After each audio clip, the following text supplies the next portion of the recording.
எடுத்துக்கொள்ளுங்கள். மத்தேயு 28ஆம் அதிகாரம் 6ஆம் வசனத்தை வாசிங்கள். மத்தேயு 28:6ஆம் வசனம். அவர் இங்கே இல்லை, அவர் சொன்னபடியே உயிர்த்தெழுந்தார். கர்த்தர் எடுத்த இடத்தை வந்து பார். அவர் இங்கே இல்லை, அவர் உயிர்த்தெழுந்து விட்டார். இந்த நாளில் நாம் ஆண்டவருடைய உயிர்த்தெழுதலை நாம் கொண்டாடி கொண்டு இருக்கிறோம். நம் ஆண்டவர் இந்த உலகத்திலே வந்தார், பிறந்தார். அவன் பல தீர்க்கதரிசனங்களால் உரைக்கப்பட்டு இந்த உலகத்திலே வந்தார். 2000 ஆண்டுகளுக்கு முன் இந்த உலகத்திலே வந்தார். நமக்காக பல காரியங்களை செய்தார், பல பேரை சுகமாக்கினார், பல பேருடைய கஷ்டங்களை தீர்த்தார், பல வியாதிப்பட்டு வந்தவர்களுக்கான நல்ல ஒரு சுகத்தை கொடுத்தார். அவன் ஒரு பயனில் மரித்தவர்களை ஆண்டவர் உயிரோடு எழும்ப செய்திருக்கிறார். இந்த மாதிரி பல அற்புதங்கள் செய்து இன்னும் அற்புதம் செய்து இன்னும் பல அவரை தன்னை பலியாக சிலுவையில நமக்கு தந்துட்டு அவரை அடக்கம் பண்ணாங்க. அடக்கம் பண்ணிட்டு மறுபடியும் அதை 2 நாள் கழித்து இதே 3ஆம் நாளிலே ஆண்டவர் சொன்னபடி நான் மரிப்பேன், ஆனால் நான் உயிரோடு எழுவேன் என்று தீர்க்கதரிசனங்களால் ஆண்டவர் சொன்னபடி நிறைவேற்றும் அளவாகவும் அவர் உயிர்த்தெழுந்தார். ஆமென். நமக்காக யாருக்காக? நமக்காக அவர் பாடுபட்டு, நமக்காக அவர் வேதனைப்பட்டு, நமக்காக தன்னுடைய எல்லாவற்றையும் சுமந்து கொண்டு, நமக்காக இன்னும் என் ஜனங்கள் எனக்குள்ள இருக்காங்க, அவளுக்காக நான் இன்னும் உயிரோடு இருக்க வேண்டும் என்று சொல்லி அவர் மறுபடியும் உயிரோடு எழுந்து இன்று ஜீவனோடு நம் சமூகத்தில் வாழ்ந்து கொண்டிருக்கிற ஒரே ஒரு கடவுள் யார்னா நீங்களும் நானும் ஆராதிக்கிற இயேசு கிறிஸ்து என்பதை மட்டும் நாம் என்றுமே மறந்து போக கூடாது. அதனாலதான் நாம் இன்றும் ஆண்டவர் உயிர்த்தெழுதலை பற்றி நாம் பலருக்கு சுவிசேஷமாக பல காரியங்களை நாம் செய்து கொண்டிருக்கிறோம். அப்படித்தானே? அதே போலதான் ஆண்டவர் நமக்காக உயிர்த்தெழுந்திருக்கிறார் அல்லவா? ஆண்டவர் நமக்காக எல்லாவற்றையும் செய்திருக்கிறார் அல்லவா? ஆனால் நாம் அவருக்காக எப்பொழுது உயிரோடு எழும்ப போகிறோம்? நான் ஒரு கேள்வி கேட்க, நாம் எப்பொழுது உயிரோடு எழும்ப போகிறோம்? அது நீங்க கேட்கக்கூடாது, அதுக்கு நான் மரித்தேனா அப்படின்னு சொல்றது இல்ல. நம்மளுடைய வாழ்க்கை, நம்மளுடைய சூழ்நிலை, நம்ம இந்த உலகத்தில் இருக்கிற காரியங்களை நாம் பார்க்கும்போது நாம் இந்த உலகத்தில் பாவமான காரியங்களை மறித்து போய் தான் இருக்கிறோம். ஆவிக்குரிய வாழ்க்கையில நாம் மறித்து போய் தான் இருக்கிறோம். நாம் எங்கு இயேசுவுக்காக நாம் அவருக்காக செயல்பட உயிரோடு எழும்ப வேண்டும் என்றுதான் நாம் பார்க்க வேண்டும். அல்லேலூயா. நாம் எல்லா வருஷமும் உயிர்த்தெழுதலை பற்றி நாம் ஆண்டவரை அடக்கம் பண்ணாங்க. அப்புறம் ஆண்டவர் 3 நாள் உயிர்த்தெழுதாங்க. ஆண்டவரை தேடி மகதேல் மரியாள் ஓடி போறாங்க. அங்க இயேசுவை காணவில்லை. அப்புறம் பேதுரு போறாங்க, அங்க இயேசுவை காணவில்லை. அப்பொழுது தேவதூதர்கள் வந்து சொன்னாங்க, ஓ அவர் இங்கே இல்லை, அவர் உயிர்த்தெழுந்து விட்டார், அவர் வந்த இடத்தை பார்க்க அவர் இங்கே இல்லை என்று நாம் பல வருடங்களாக நாம் இதை கேட்டுக்கொண்டிருக்கிறோம். ஆனால் நாம் உயிர்த்தெழுதல் அன்னைக்கு நான் உயிர்த்தெழ வேண்டும் என்று யாராவது சிந்தித்து இருக்கிறீங்களா? நான் ஒரு கேள்வி கேட்கிறேன். நம்ம சிந்தித்து இருக்கிறோமா? என் இயேசுவுக்காக நான் மரித்து இருக்கிறேன், என் இயேசுவுக்காக நான் உயிரோடு எழுத வேண்டுமே அப்படின்ட்டு. இப்போ நான் உங்கள்கிட்ட தான் கேள்வி கேட்கிறேன். ஏன் என்னையும் பார்த்துட்டு இருக்கீங்க?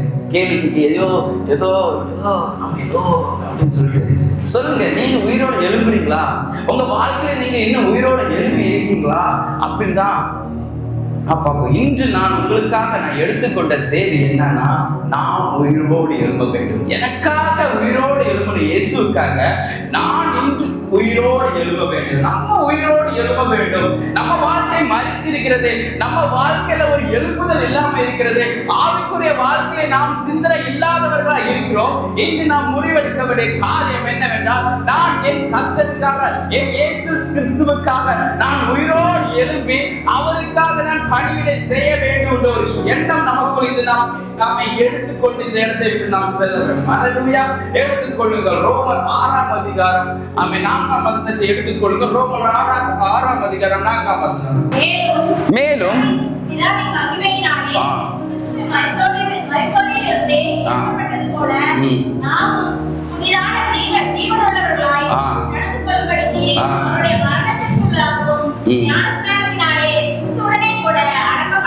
மேலும் பிதாவின் மகிமையினாலே கிறிஸ்து மரித்தோரிலிருந்து எழுப்பப்பட்டது போல நாமும் புதிதான ஜீவனுள்ளவர்களாய் நடந்து கொள்ளும்படிக்கு அவருடைய மரணத்துக்குள்ளாக்கும் ஞானஸ்தானத்தினாலே கிறிஸ்துவனோடு கூட அடக்கம் பண்ணப்பட்டோம். பாருங்க, ஆண்டவர் இந்த இடத்துல அழகா போட்டிருக்கு. ஆண்டவர் நாம மகிமையினால் கிறிஸ்து மரித்தோரிலிருந்து எழுதப்பட்டது போல நாமும் புதிதான, ஆக்சுவலா ஆண்டவர் மரிக்கும் போதே நம்மளும் மரித்து விட்டோம்.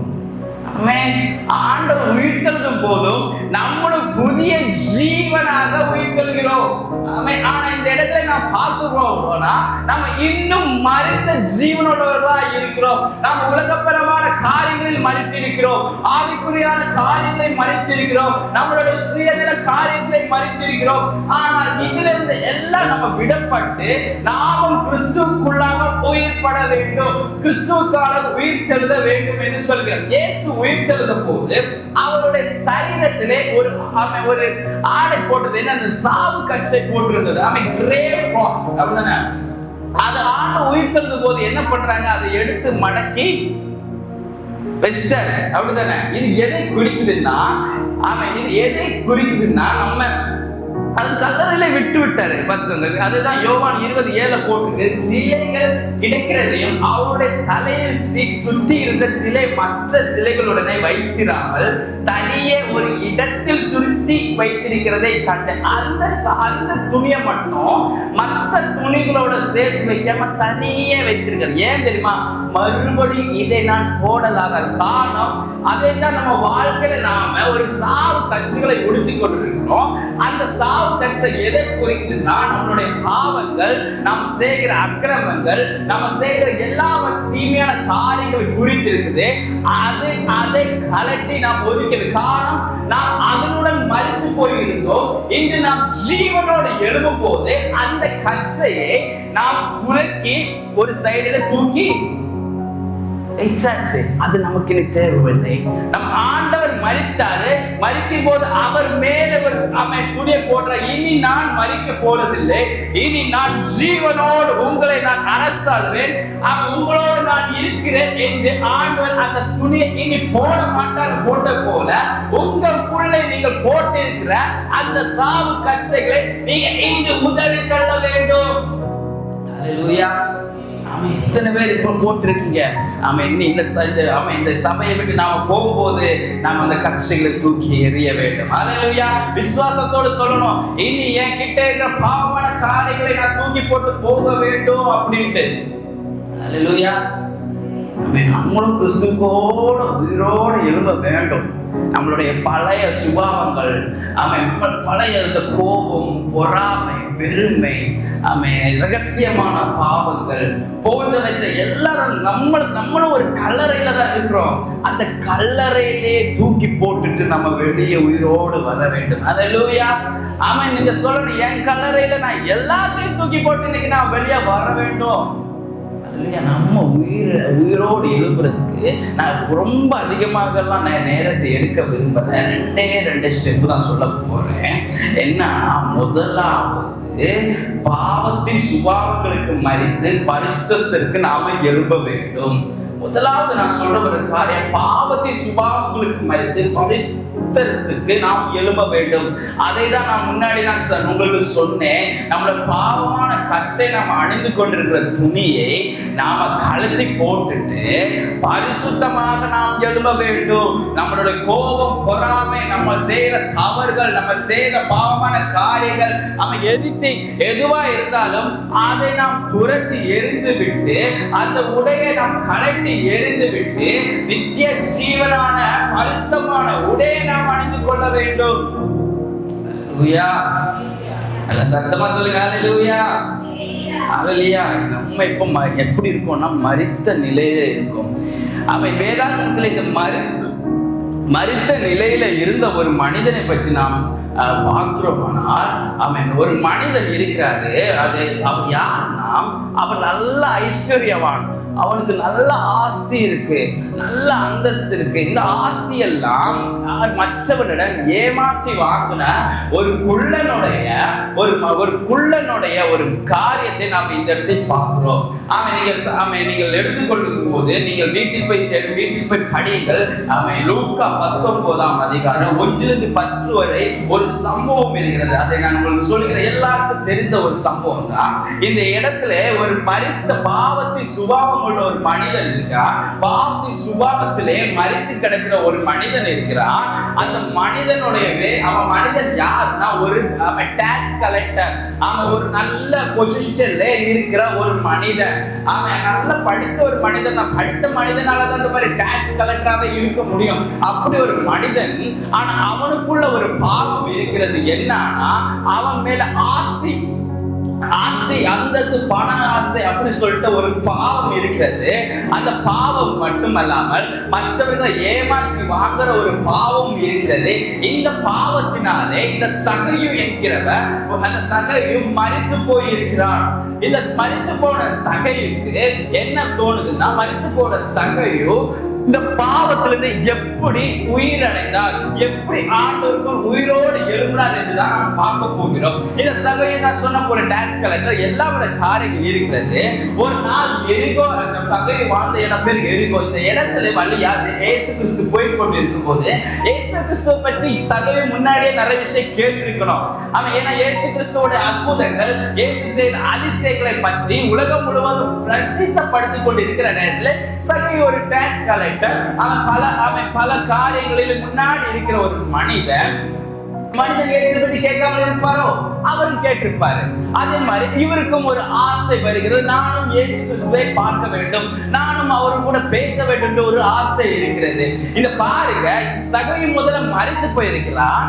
ஆனால் இந்த இடத்துல சகையு எப்படி உயிர் தெழும்ப வேண்டி அழைக்கப்படுகிறார் என்று பாருங்கள். இயேசு கிறிஸ்து எரிகோ வருகிறார். எரிகோ பட்டணத்துக்கு வராது. இந்த பட்டணத்துல வந்து கொண்டு இருக்கும் போது ஜனங்கள் எல்லாம் கூடி இருக்கிறாரு. ஆனால் சகையுக்கு மட்டும் இயேசு கிறிஸ்துவை பார்க்க முடியவில்லை. ஏன் பார்க்க முடியவில்லை? இவ்வளவு ஜனங்கள் இருக்கிறாங்க. அந்த கூட்டம் நினைக்கிறீங்களா? ஒரு டாக்ஸ் கலெக்டர், அந்த பகுதியிலே டாக்ஸ் கலெக்டர் ஒரு பெரிய பாருங்க, இந்த இடத்துல ஒரு பெரிய மினிஸ்டரோ ஒரு பெரிய ஆளு வரும்போது அவர்கள் நினைத்தார்னா அவர்கள் முன்னாடி போய் நிற்க முடியும். அப்படிதானே? நான் இப்போ இந்த இடத்துல ஒரு பெரிய அதிகாரியா இருந்தேன்னா அப்ப எனக்கு ஒரு தேவை வருகிறதா நான் ஈஸியா பெற்றுக்கொள்வேன். அவ்வளவு கூட்டம் இருக்கிறது. ஆனா சகையுவாலை பார்க்க முடியல. ஏனென்றா சகையோடைய வாழ்க்கை, சகையோட இருதயமும் மரித்து போய் இருக்கிறது. அவன் தன் பண ஆசையை மரித்து போயிருக்கிறான். தான் செய்த தவறுகளாலே மரித்து போயிருக்கிறான். அந்த மரித்து போன நிலையிலே அவன் கண்களால் இயேசு கிறிஸ்துவை பார்க்க முடியவில்லை. நம்ம வாழ்க்கை அப்படிதான். நம்ம பாவத்தில் இருக்கோம். சம்டைம்ஸ் நம்ம ஜெபிக்கிறோம், சம்டைம்ஸ் நம்ம தேவனை நோக்கி பார்க்கிறோம். ஆனா எனக்கும் ஒரு அற்புதம் நடக்க மாட்டேங்குது, எனக்கும் ஒரு அதிசயம் நடக்க மாட்டேங்குது, எனக்கும் நம்ம எதிர்பார்க்கிற காரியங்கள் நடக்க மாட்டேங்குது. காரணம் என்னவென்றால் உன் இருதயத்திலே பாவம் இருக்கிறது. என் இருதயத்தில் பாவம் இருக்கிறது. நானும் பாவியாக இருக்கிறேன். என்னுடைய பாவத்தினாலே என் ஆண்டவர் என் ஜெபத்தை கேட்க மாட்டேங்கிறார். ஏன் ஜெபம் கேட்க மாட்டேங்குது? ஏன் ஜெபம் கேட்கப்பட மாட்டேங்குது? காரணம் எனக்குள்ளும் நமக்குள்ளும் பாவம் இருப்பதனாலே நம்மளால் ஆண்டவரை பார்க்க முடியவில்லை. இதைத்தான் சகையுக்கு வந்த நிலைமை. சகையுக்குள் பாவம் இருக்கிறது. சகையு பாவத்தில் மறைத்து போயிருக்கிறார். ஆனால் அவரால் பார்க்க முடியவில்லை. ஆனால் சகையு ஒரு புத்தி தெரிந்த குள்ளமான சகைக்கு ஒரு புத்தி தெரிந்து என்னன்னா, இதோ ஒரு காட்டத்தி மரம் இருக்கு, அந்த மரத்துல ஏறி நின்று இயேசுவை பார்க்கலாம் என்று போகிறாரு. அப்படி ஏறாரு. அப்படியும் அவரால் பார்க்க முடியவில்லை. நம்மளும் ட்ரை பண்றோம். எனக்குள்ள பாவம் இருக்கனால நம்ம ட்ரை பண்றோம். ஆண்டவர்கிட்ட ஜெபிக்கிறோம், ஆண்டவர்கிட்ட வேண்டுறோம். நான் ட்ரை பண்றேன், ஆனால் என்னால முடியல. காரணம் நம்மகிட்ட இருக்கிற சின்ன சின்ன பாவங்கள். ஆண்டவர் நம்மளுக்கு என்னதான் சின்ன சின்ன பாவங்களா இருக்கா, ஆண்டவர் ஒரு நாள் உங்களை அழைப்பாருங்க. ஆண்டவர் அழைக்கும் போது நம்மளுடைய பாவத்தை என்ன தூக்கி எறிந்து நம்ம ஓட வேண்டும். அதை தான் இந்த இடத்துல சகையுக்கு நடந்திருக்கிறது. முதலாவது இயேசு கிறிஸ்துவை எப்படி சந்திருக்கிறார்னா, கட்டத்தி மரத்துல ஏறிடா. அங்கே வந்து ஏறி இருக்கும் போது அங்கே வந்த இயேசு கிறிஸ்து சகையை பார்த்து என்ன சொல்றாருன்னா, சகையுவே நீ சீக்கிரம் கீழே வா, இன்று நான் உன் வீட்டில் தங்க வேண்டும் என்றார். சகையை பார்த்து சகை ஆண்டவர்கிட்ட வந்து கேட்டு, ஆண்டவரே நீங்க நான் வந்து பார்த்துட்டேன், நான் ஒரு டாக்ஸ் கலெக்டர், என் வீட்டுக்கு வாங்க, எனக்கு என் வீட்டுக்கு தூங்கலாம்னு சொல்லிட்டு சகையுமே ஆண்டவரை பார்த்து ஆண்டவரை அவன் இயேசு கிறிஸ்துவை பார்த்து போல அவன் சகையுவை தேடி இயேசு கிறிஸ்து சென்று இயேசு கிறிஸ்து மரத்தில் பார்த்து சகையுவே நீ கீழே இறங்கி வா என்று சொல்றாரு. அந்த நிமிஷமே சகையுக்குள் இருக்கிற பாவங்கள் ஒளிந்து போகிறது. மரித்து போயிருந்த சகையோ ஆண்டவர் என்னைக்கு சகையின் பேர் சொல்லி அழைத்தாரோ, எந்த நிமிஷம் சகையின் பேர் சொல்லி அழைத்தாரோ சகையின் உள்ளம் தூய்மையாகிறதை நாம் பார்க்கிறோம். உடனே ஏன் தூய்மை ஆயிடுச்சான்னு கேட்க கூடாது. அதுதான் கீழே நீங்க படிக்கும் போது சொல்றான் பாருங்க. ஒரு பாவியான மனுஷன் ஆண்டவருடைய ஒரு ஸ்பெஷல் திங் என்னன்னா, பாவியான மனுஷன் தான், நம்மளுக்கு பாவம் செய்கிறோம். அவன் ஆண்டவர் பார்த்துட்டு நீ பாவம் செய்யற, நீ எனக்கு தேவையில்ல, எனக்கு இந்த சுத்தமா இருக்கிறவன் தான் தேவைன்னு சொல்லி ஆண்டவர் தேடி போகல. அவன் சுத்தமா இருக்கிறவனே ஆண்டு தேடி போகல. ஒரு பாவியான மனுஷன், பாவத்துக்குள்ள மனுஷன் தான் எனக்கு வேணும், அவனை தான் நான் ஜீவ பாதையை நடத்துவேன் சொல்லி சகையை தேடி சென்ற ஆண்டவர் உன்னை தேடி உன்னை தேடி வரமாட்டாரா? நீ ஆசைப்படணும், என் பாவம் நீங்கணும், நானும் என் ஆண்டவரோடு உறவாடணும், நானும் என் ஆண்டவரோடு பேசணும் சொல்லி நம்ம ஆசைப்படும் போதும் நாம எதிர்பார்க்கும் போதும் ஆண்டவர் உன் அண்டை வந்து உன் பேரை சொல்லி அழைப்பார். அல்லேலூயா. ஆண்டவர் உங்க பேரை சொல்லி அழைக்கணும். நம்ம கிட்ட இருக்கும், எனக்கு இந்த பாவத்தை விட்டு வெளியே வர முடியல, ஆனால் முடியல. நீங்க ஆண்டவர்கிட்ட கேளுங்க, அப்பா எனக்கு இதுல விட்டு வெளியே வரல, இதுல இருந்து ஒரு முன்னேற்றம் எனக்கு வேணும் என்று நீங்க ஆண்டவர்கிட்ட கேட்கும் போது அவர் உன்னை பேர் சொல்லி அழைப்பார். அல்லேலூயா. சகைக்குள்ள ஆண்டவரை பற்றி தெரியவும், ஆண்டவருடைய காரியங்கள் கேட்க கேட்க கேட்க அவனால பார்க்க முடியல. ஆனா ஆண்டவர் அவனை தேடி சென்றார். பாருங்க, இந்த இடத்துல சகையு எப்படி அவன் பாவத்திலிருந்து மரித்து அவன் ஒரு உயிரோடு எழும்புறதை நாம் பார்க்கிறோம். அவன் இயேசு அப்புறம் அந்த சிலர் வீட்டுக்குள்ள போறாங்க. வீட்டுக்குள்ள போகும்போது அந்த சகையோட வீட்டுக்குள்ள வரேன்னு சொன்னா அந்த இடத்துல உள்ள ஜனங்கள் எல்லாம் என்ன பண்றாங்கன்னா, இவன் ஒரு பாவியான மனுஷன், இவன் ஏன் சொத்தெல்லாம் அநியாயமா வாங்கியிருக்கான், இவன் என்னோட இதெல்லாம் பண்ணிட்டு இருக்கான் அப்படின்னு சொல்லுவான். நம்ம உலகத்துல இருக்க நம்ம ஊர்ல இருக்க ஒரு பெரிய மிஸ்டேக் என்னன்னா, நம்ம யாருக்கா இருந்தாலும் நம்ம பெரிய மிஸ்டேக், யாராச்சும் ஒரு ஆள் திருந்தினா போதும், அவன் திருந்தி வாழ்வான். ஒரு குடிகாரன் இருக்கானா, நல்லா குடிச்சிட்டான், குடிச்சு ரோட்லாம் கடந்திருக்கான், அவன் ஒரு நாளைக்கு திருந்தி ஒரு வாரம் என்னமோ குடிக்காம கடக்கான்னு வச்சுக்கோங்க. அவனை பார்த்து என்ன சொன்ன, குடிக்காரா நீ என்னமா குடிக்காம இருக்க, பரவாயில்லே அப்படின்னு சொல்லுவான். இல்லைன்னா திரும்ப அந்த பேர் வச்சு குடிகாரா சொல்லி அவன் பார்த்தான், இவனுக்காக நான் திருந்த முடியாது, நான் மறுபடியும் குடிகாரனே இருந்தேன்னு சொல்லிட்டு மறுபடியும் குடிக்க போயிடுவான். இல்லையா, ஒருத்தனை திருந்தவே விட மாட்டோம் நம்ம. அதே மாதிரிதான் இந்த இடத்துல போர்ட்ரேட் பண்ற இவன் பாவியான மனுஷன், இவன்கிட்ட என்ன இருக்கு அப்படின்னு சொல்லிட்டு இயேசு காதுக சொல்லும்போது சகை ஒரு வார்த்தை போடுறான். அதான் லூக்கா 12:19 அதிகார 8ஆம் வசனத்துல சொல்லுது, ஆண்டவரை என் ஆஸ்திகளை பாதி ஏழைகளுக்கு கொடுக்கிறேன், நான் எவ்விடத்திலாவது ஏதாவது அநியாயமாய் வாங்கினது உண்டானால் நான் அத்தனையாக திரும்ப கொடுக்கிறேன் என்றார். இங்கேதான் சகையோடைய பழைய பாவங்கள் மரித்து போகிறது. அவன் இங்கதான் சகையோட பழைய பாவங்கள் மரித்து போகிறது. காரணம், அவனுடைய பாவம் இருந்த அவனுடைய பேராசை, அவனுடைய ஆஸ்திகளுக்கு அவன் எல்லாமே பேராசை, பணம் எல்லாமே அவன் அங்கே மரித்து. காரணம், அவனோட ஆஸ்தியை பாதி நான் ஏழைகளுக்கு கொடுக்கிறேன் என்கிறார். பாருங்க, அவனோட முதல் பாவம் ஒய்ந்து போகிறது. இரண்டாவது, அவனோடு இருந்த அந்த அநியாயமான காரியங்கள் மரித்து போறது. காரணம், இன்னும் கூட சொல்ற, நான் நாளத்தனையாக திரும்பி கொடுக்கிறேன். அவன் வாங்கினது மட்டுமல்ல, நான் கூட கொஞ்சம் திருப்பி கொடுக்கிறேன் அப்படின்னு சகையு இந்த இடத்துல சொல்றான். ஆண்டவர் சகைக்குள்ள வந்தாரு. ஆண்டவர் இயேசு கிறிஸ்து சகையை பேர் சொல்லி அழைத்தாரு. இயேசு கிறிஸ்து சகையினுடைய வீட்டுல சென்றாரு. அப்பொழுது தொட்டு சகையினுடைய வீடும், சகையினுடைய வாழ்க்கை, சகையினுடைய எல்லா காரியங்களும் மேல் ரட்சிப்பு வந்ததை நாம் பார்க்கிறோம்.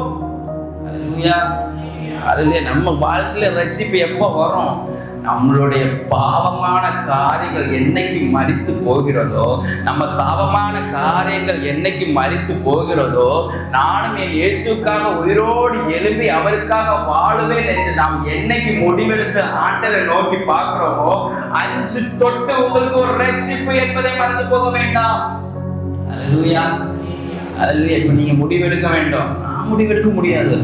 நான் முடிவெடுக்க முடியாது. என் பாவத்துக்கு நான் முடிவெடுக்க வேண்டும். நான் செய்த தவறை தான் நான் ஆண்டவரிடத்தில் ஒப்பு கொடுக்க வேண்டும். நீங்கள் செய்த தவறை நான் ஒப்பு கொடுக்க முடியாது. நீங்கள் என்ன தவறு செய்தீர்கள், நீங்கள் எந்த பாவத்தை மூழ்கி கிடைக்கிறீர்கள், நீங்க எந்த ரகசியமான காரியங்கள் செய்து கொண்டு இருக்கிறீர்கள் என்று தெரிந்த ஒரே ஒரு காரியம் உங்களுக்கும் ஆண்டவருக்கு மட்டும்தான். ஆண்டவரோட போய் சொல்லுங்க, என்னை நான் உமது சமூகத்திலே நான் கருகிறேன். என் பாவங்களை நீ கழுவும். உம்முடைய ரத்தத்தினாலே என்னை கழுவும் அப்பா. நானும் உமக்காக நான் உயிரோடு எழும்ப வேண்டும் அப்பா. உம் சேவை செய்ய நான் உயிரோடு எழும்ப வேண்டும். அதற்காக என் பாவத்தை எல்லாம் தொடர்ந்து தள்ளும் என்று நாம் கேட்கும் போது நமக்கும் நம் வீட்டுக்கும் நம்மளுடைய குடும்பத்துக்கும் ஆண்டவர் ரட்சிப்பை உண்டு பண்ணுகிறார். அல்லேலூயா. எல்லாருக்குமே ஒரு தோல்வி பயம் இருக்கு. எல்லாருக்குமே ஒரு பயம் இருக்கு. சில வாலிப பிள்ளைகளுக்கு ஒரு பயம் இருக்கு. ஃபியூச்சரை பார்த்து பயம் இருக்கு. என்னை பார்த்து வாலிப பிள்ளைகளும் ரொம்ப பயப்படுவாங்க. சில பேருக்கு மோட்டிவேஷன் பண்ணுவாங்க, இப்படி பண்ணணும், நம்ம ஜெயிக்கிறோம் சொல்ற ஆளுக்கு மோட்டிவேஷன் இருக்கு. அல்லேலூயா. தம்பி இப்படி பண்ணு, ஓவர் திங்க் பண்ணாத, பயம்ன்றது இருக்கதான் செய்யும். அதுலதான் நம்ம முன்னேறி வரணும். அவன் முன்னேறம் உட்காந்துருப்பான். அவனுக்கும் மனிதனல்லவா பயம் இருக்கும் அல்லவா? நான் ஒரு வீடியோல சொல்லியிருக்கேன், தோத்துட்டே இருக்கிறோமா, ஜெயிக்கிற வரைக்கும் தோத்துட்டே இருக்கும். யாருக்குமே ஒரு பயம் இருக்கு. நம்மளோட ஃபியூச்சர் பற்றி ஒரு பயம் இருக்கு. வாழ்க்கை பிள்ளைங்க ஃபியூச்சர் பற்றி பயம் இருக்கு. எஜுகேஷன் பற்றி பயம் இருக்கு. அவன் பெற்றோர்களுக்கு தன் பிள்ளைகளை பற்றி பயம். பிள்ளைகளை வைத்து என் பிள்ளையோட வாழ்க்கை என்ன ஆக போகுது, எனக்கும் என் பிள்ளையோட வாழ்க்கை நல்லா இருக்குமா, நல்லா இருக்கா, அதுக்கு ஏதாச்சும் ஒரு வழி இருக்குமான்னு சொல்லிட்டு ஒரு பயம். என் குடும்பத்தை பார்த்து பயம். அடுத்த ஸ்டெப் என்ன பண்ண போறதுன்னு ஒரு பயம். ஆனா ஆண்டவர் இந்த இடத்துல நம் அந்த பயத்திலும் அந்த தோல்வியில் இருந்து நாம் விசுவாசத்தில் எழுத வேண்டும். பயம் தோல்வியும் ஒரு மரணம் தான்.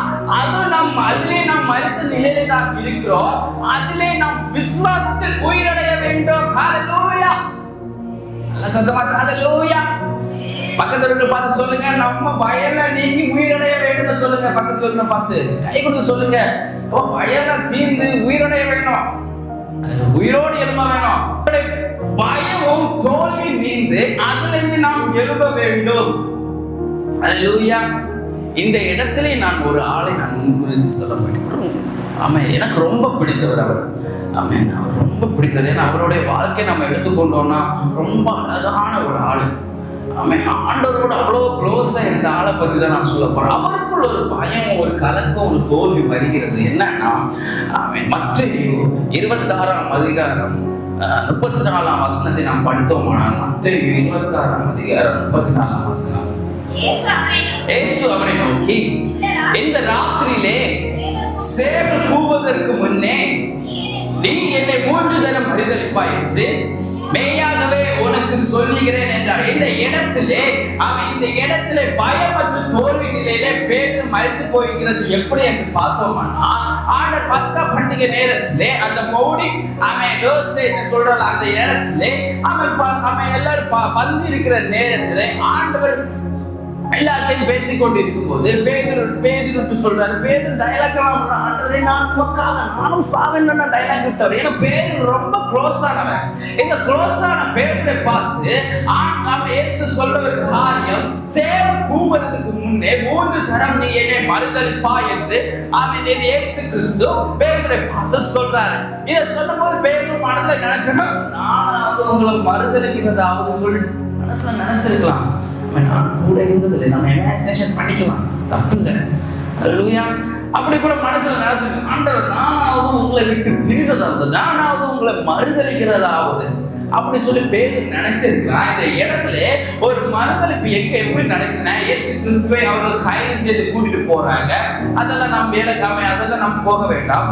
இந்த இடத்துல பேதுரு மட்டும் எடுத்துக்கொள்ளுங்க. பேதுரு பின்னாடியே போறாரு. இயேசு இருக்கிற இடத்தை திரும்பி பார்க்கும் போது அந்த இடத்துல இருந்த ஒரு ஆள் வந்து என்ன பண்ணாரு, பேதுருவை பார்த்து, நீயும் அந்த மனிதனோடு இருந்தவன் தானே, நீயும் அவன் கூட இருந்தவன் தானே என்று கேட்கும் போது பேதுரு பயப்படுறான். ஐயோ, என்னை கைது செய்திருவாங்களோ, என்னை ஏதாச்சும் செஞ்சிருவாங்களோ அப்படி சொல்லி பேதுரு பயந்து அவன் இயேசுவை பார்த்து இயேசுவை பத்தி சொல்றாரு. எனக்கு அவர் யாருன்னு தெரியாது, எனக்கு அவர் யாருன்னு தெரியாது சொல்லி 3 தடவை மறுதளிக்கிறாரு. 3வது தடவை மறுதளிக்கும் போது சேவல் கூவுகிறது. சேவல் கூவுகிறது. அப்பதான் பேதுருக்கு ஞாபகம் வருகிறது, இயேசு கிறிஸ்து சொன்ன வார்த்தை. அவன் இந்த இடத்துல பேதுரு என்னதான் டைலாக் போட்டுருக்கலாம், ஆண்டவர் கிட்ட இயேசு கிட்ட என்ன வேணாலும் சொல்லிருக்கலாம். ஆனால் இடத்துல சிச்சுவேஷன் வர்றட்ட பேதுரு மறுதளித்தான். அவனுக்குள்ள ஒரு பயம் இருக்கிறது, அவனுக்குள்ள ஒரு பயம் மாறிக்கொண்டிருந்தது. அவன் ஆண்டவரோட ஊழியத்தின் நிமித்தம் அவன் தோல்வி அடைகிறான். ஆண்டவர்கிட்ட பல நன்மைகள் பெற்ற பேதுரு, அவன் பேதுரு மன கஷ்டத்தோடு கலக்கத்தோடு இருந்த நேரம் ராமுழுது பிரயாசப்பட்டிருக்காரு. அங்க இங்க தேடி ராமுழுது பிரயாசப்பட்டு மீன் பிடிக்க முடியாம இருந்த பேதுருக்கு ஆண்டவர் அவனோட இருதயத்துக்குள்ள அவனோட படகுல போயிருந்து ஒரு பெருமையா இருந்த படகை ஆண்டவர் ஒரே ஒரு வார்த்தையினால படகை நிரப்பினாரு. அதை இயேசு கிறிஸ்துவோட வாழ்க்கையில் அவ்வளவு நன்மை செய்திருக்கிறாரு. அவன் பேதுருடைய மாமியார் ஜுரத்துல ரொம்ப வருஷம் கொண்ட ஜுரத்துல இருக்கும் போது இயேசு கிறிஸ்து அவன் இல்லத்தில் சென்று சுகம் கொடுத்திருக்கிறாரு. இவ்வளவு பல நன்மைகள் செய்த பேதுரு இயேசுவை யாருன்னு தெரியாத மறுதளிக்கிறான். அப்பொழுது அவன் மனம் எவ்வளவு வியாகுலப்பட்டிருக்கும், அவன் மனதளவில் எவ்வளவு கஷ்டப்பட்டிருக்கும். ஐயோ, நான் ஆண்டவரோட நிக்க வேண்டிய என்ன நிமித்தம், நான் ஆண்டவரோட கூட நிக்க வேண்டிய நேரத்துல நான் இயேசு கிறிஸ்து யாருக்கு தெரியாத உதவி போய்விட்டேன் அப்படின்னு சொல்லி மன கஷ்டத்தை அழுகிறான். அவனுடைய திரும்ப பேர் என்ன பண்றாருன்னா, அவனுடைய பழைய வாழ்க்கை மீன் பிடிக்க செல்றாரு. அவன் பயம் தோல்வி முடிஞ்சிட்டு இனி ஆண்டவர் சமூகத்துல நான் இயேசு கிறிஸ்து உயிர்த்திருந்தாரு, அவர் சமூகத்துல நான் எப்படி முடிப்பேன், என்னால என்ன பண்ண முடியும்னா, காரணம் அவர் சொன்ன போல இயேசு சொன்ன போல நான் அவரை மறுதளித்து விட்டேனே, அவர் யாருன்னு தெரியாது சொல்லிட்டேன்னு சொல்லிட்டு மறுபடியும் மீன் பிடிக்க போறாரு. இதே சினரி தான் முதலாவது வாழ்க்கை பயத்தினால் தோல்வினால் மறுத்து போய் இருக்கிறது. அதே சினரி, அதே காரியம் தான் பேதுருவை தேடி மறுபடியும் இயேசு கிறிஸ்து வருகிறார். மறுபடியும் வருகிறார். அவர் திரும்ப உயிரடைய வேண்டும், அவர் திரும்ப உயிரோட எழும்ப வேண்டும் என்று இயேசு கிறிஸ்துவோடைய இயேசு கிறிஸ்து திரும்பவும் பேதுருவை தேடி செல்கிறார். இந்த இடத்துல பேதுரு பாருங்க, இயேசு கிறிஸ்து உயிர்த்தெழுந்து 3ஆம் நாள் கடுத்து இந்த யோவான் 21ஆம் அதிகாரத்துல நீங்கள் படிக்கும் போது நீங்க வீட்டில் போய் சென்று படிங்கள். இந்த காரியத்தை நீங்கள் படிப்பீர்கள். இந்த இடத்துல பேதுருவை தேடி இயேசு சொல்கிறார். இயேசு கிறிஸ்து உயிரோடு இருந்த 3ஆம் நாள் கழித்து அங்கே திபேரியா கடற்கரையில மீன் பிடித்திருக்கிற பேதுருவை நோக்கி போறாரு. அந்த இடத்துல பேதுருவும் அவனோடு இருந்தவர்களும் மீன் பிடித்துக் கொண்டு இருக்கிறாங்க. அப்பொழுது இயேசு கிறிஸ்து அதே காரியம் தான் ராமுழுதும் தேடுறாங்க. ஒன்றும் அப்புறம் நீங்க அந்த அதிகாரத்தை படிக்கும் போது தெரியும், ராமுழுதும் தேடுறாங்க, எதுவுமே கிடைக்கல. அப்புறம் என்னன்னா, அதே இடத்துல இயேசு கிறிஸ்து அவங்களுக்கும் தரிசனம் ஆகுறாரு. அப்ப அவங்க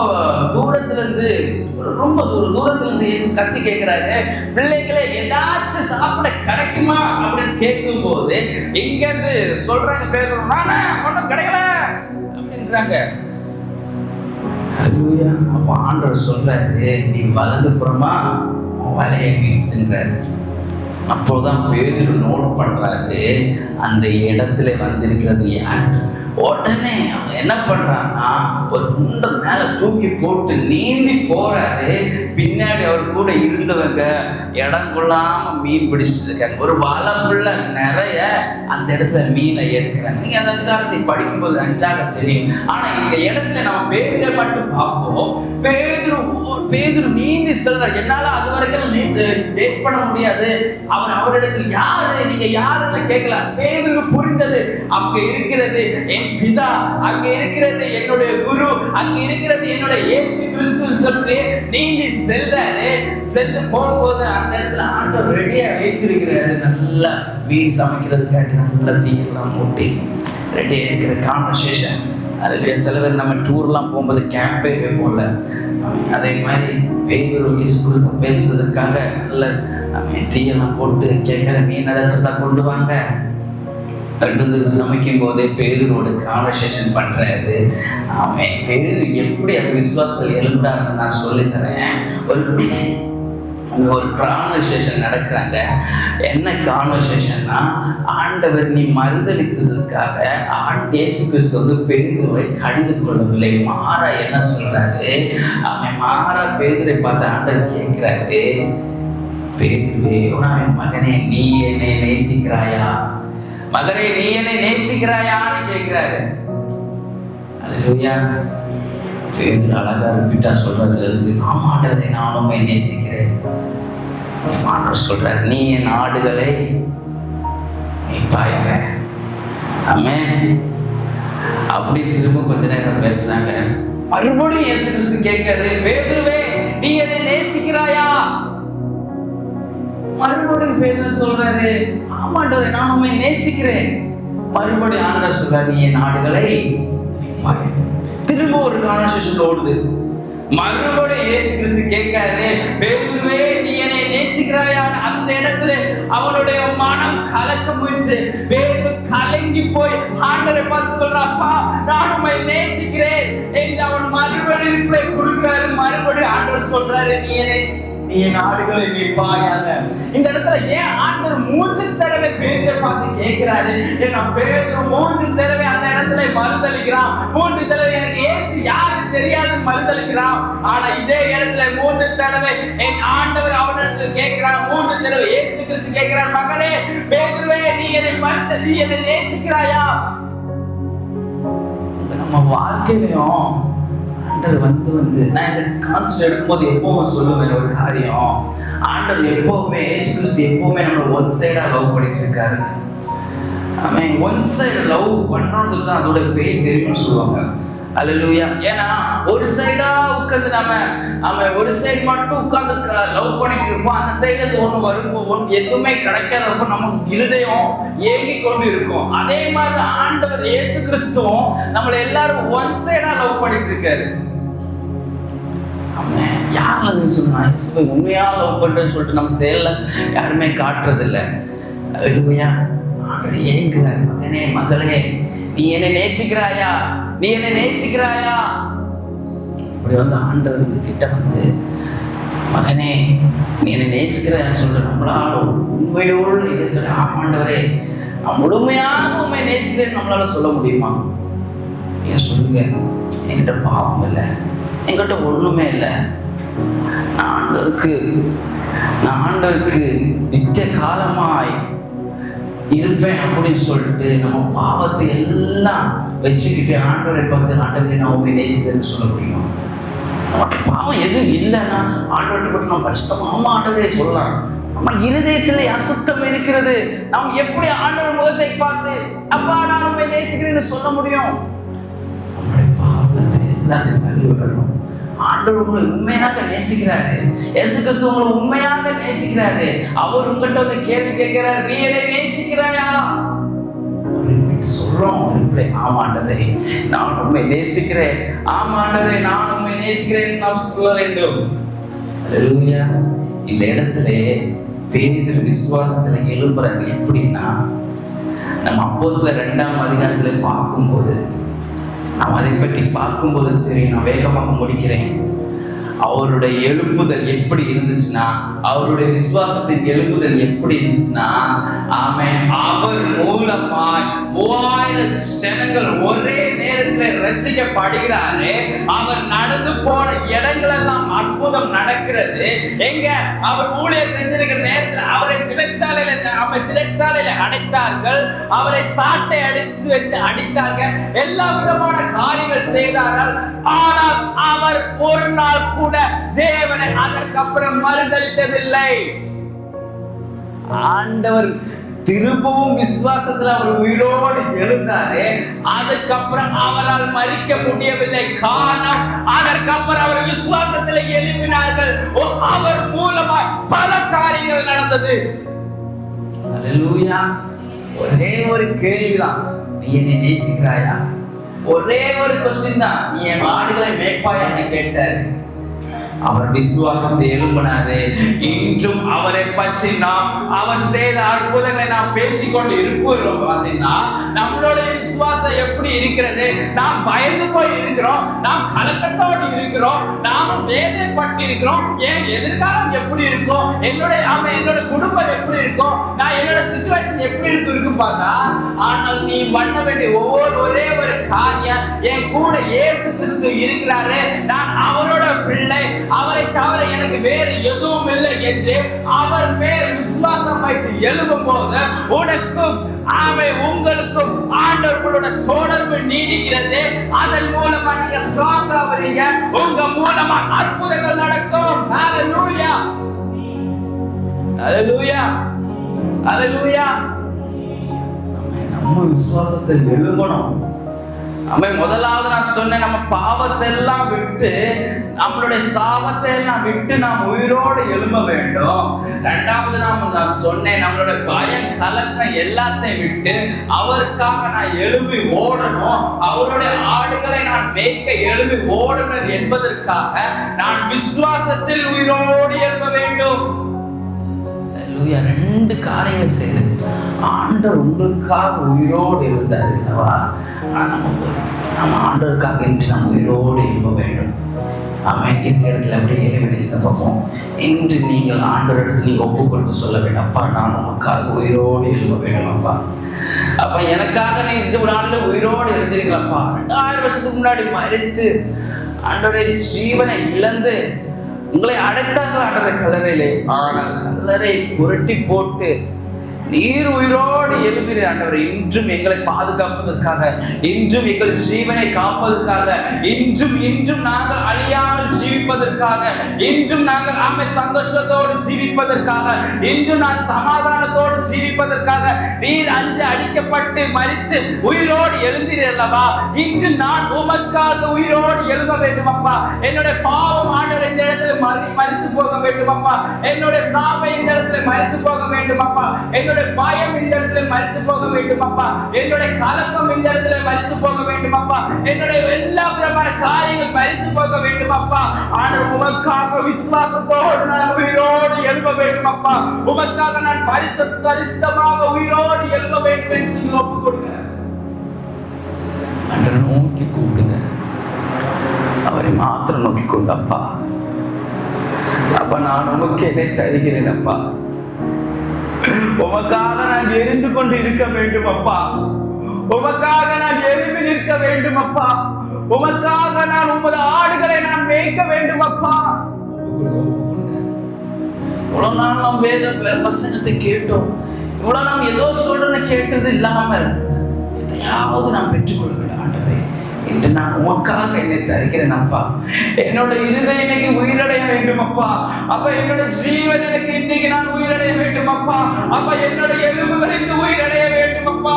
அப்பா என்னை நீ உயிரோடு எழுப்பும் அப்பான்னு சொல்லுங்க.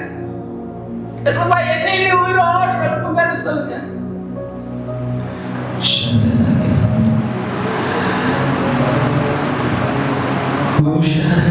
அப்பா என் மேல காவிய போச்சுங்கப்பா.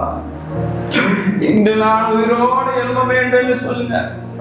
நீங்க சொல்லுங்க, நீங்க கேளுங்க. நான் உயிரோடு எழும்ப வேண்டும். இந்த உயிர்த்தெழுந்த திருநாள் என்று நான் உயிரோடு எழும்ப வேண்டும் அப்பா.